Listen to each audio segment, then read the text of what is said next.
Welcome to today's edition of The Opinion Show. I'm Elizabeth Sullivan. I direct the editorial board for the Northeast Ohio Media Group and the Plain Dealer, and I'm joined today by Kevin O'Brien, the deputy editorial page editor of the Plain Dealer and noted columnist, as well as editorial writers. We all have a comment before we even start. Editorial writers Pete Krouse, Chris Evans, and Sharon Broussard. Our topic today is the recent developments, I should say, in Syria and Iraq, including the escalation of U.S. airstrikes both in Iraq and Syria that has been coupled with developments regarding journalists who've been held hostage in Syria for many years, including my cousin, Peter Krouse, who was released Sunday and returned to the U.S. last night, which I'm very extremely happy about. On the other hand, following very shortly after the beheading of Jim Foley, who'd been held almost as long as Theo, and whose family, my family has come to know very well, a very bittersweet moment indeed.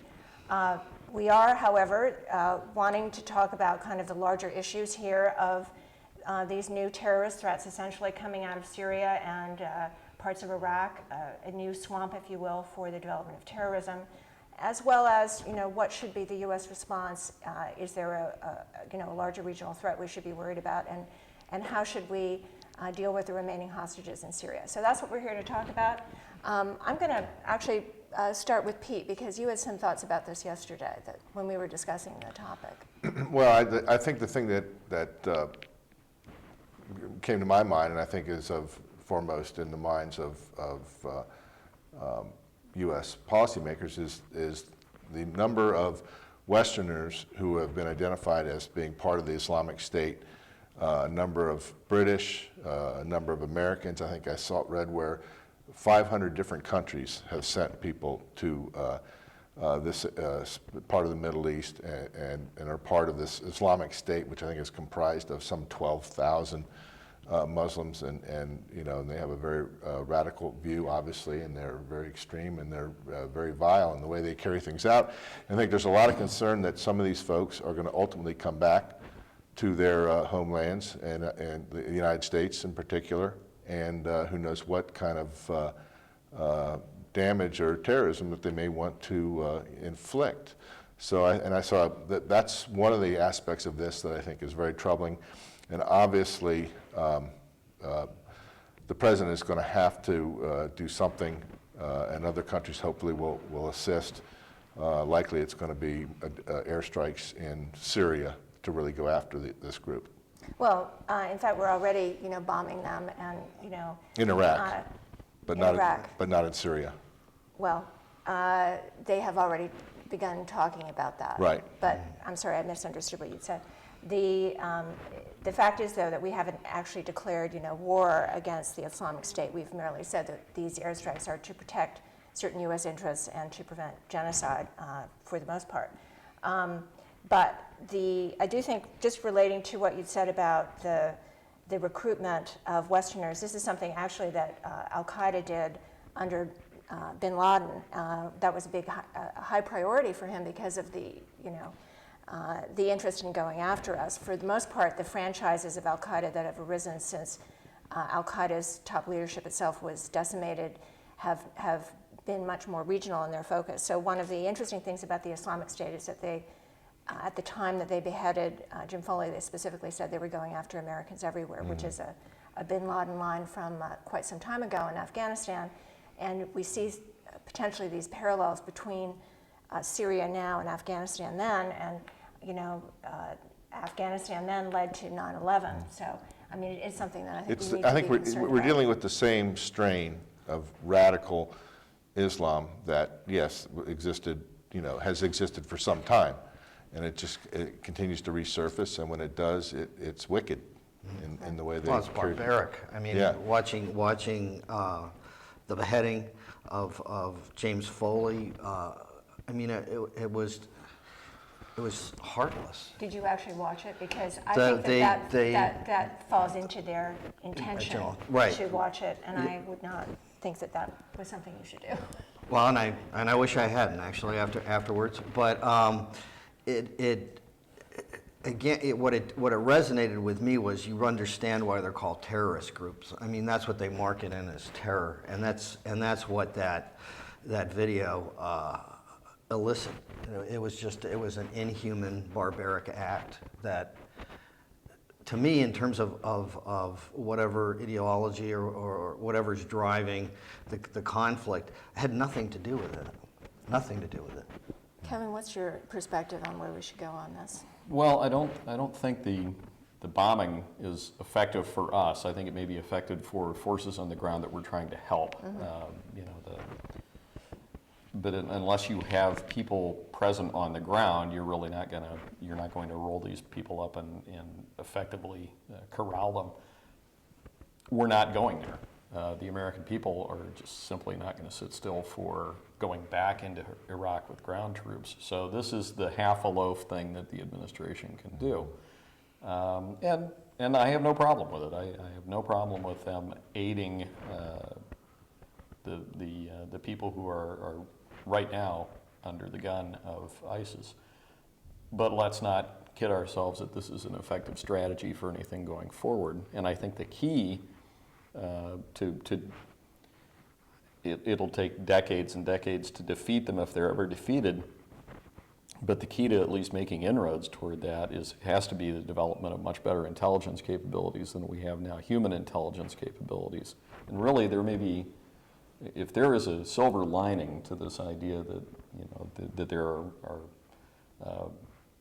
Westerners who are part of their cadres, is that once that traffic flow begins in that direction, maybe you can infiltrate.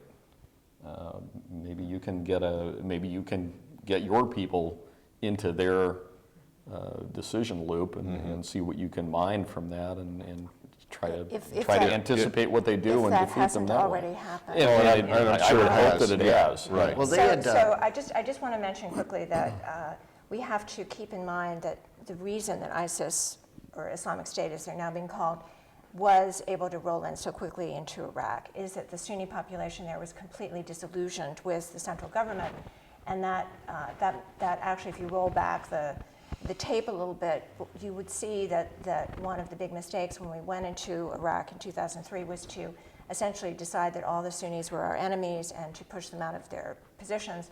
And I do think this is the problem that we have when we're using airstrikes to support the Iraqi military, which is almost all Shiite, and the Peshmerga, which are Kurds, is that this would be seen ultimately as an anti-Sunni Muslim offensive, and we certainly don't want that to be the message. I think that's very important Well, I think for Obama's actions our bigger interests. prior to these, or in conjunction with these airstrikes, in forcing Maliki out, who was the head of Iraq, and he was a Shiite, and he was treating Sunnis very poorly, and so that demonstrates that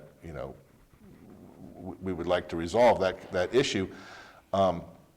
But also, I mean, along with all of this, the Iraqis have to rise up, those moderate Sunnis in opposition to the Islamic State. You would hope something like that could happen in Syria, although there's so many people fighting in Syria, and the Assad government is, we've been trying to get him out for how many years now, and yet he may be the one who has to go up against the Islamic State ultimately to try and drive them out of Syria. So it's such a mess. I mean, who knows who to back? And this originally started out as a peaceful Assad protest in Syria and was quickly kind of gobbled up into the militant movement, because all these militant groups, and Kevin wisely advised me to take this out of my column today because it was getting so long, but I kind of went into the fact that this kind of worldwide mujahideen movement that actually started with our involvement with the mujahideen against the Soviets in Afghanistan, that was the genesis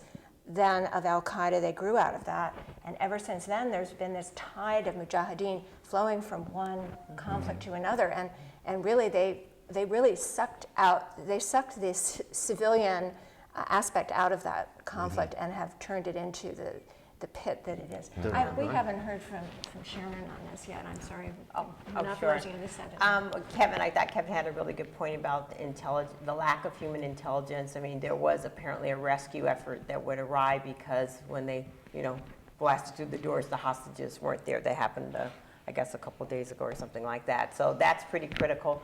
The other thing is that I keep hearing that they're trying to track down the former British rapper who may or may not have executed Mr. Foley. And, it's important to get key people like that, but, let's not fool ourselves. Getting that guy is not the real answer to this problem. I mean, you need to round up all those guys and deal with them. And in addition, you just need stronger leadership in places like Iraq, so that way this kind of thing can't, after you get rid of this group, which I presume that they will be, done away with at some point, or at least neutralized, some other group doesn't come to exploit the same kind of weaknesses in Iraq's government that's been, there this whole time. That hits on a point that probably ought to be made too, and it also speaks to what Betsy said in the introduction.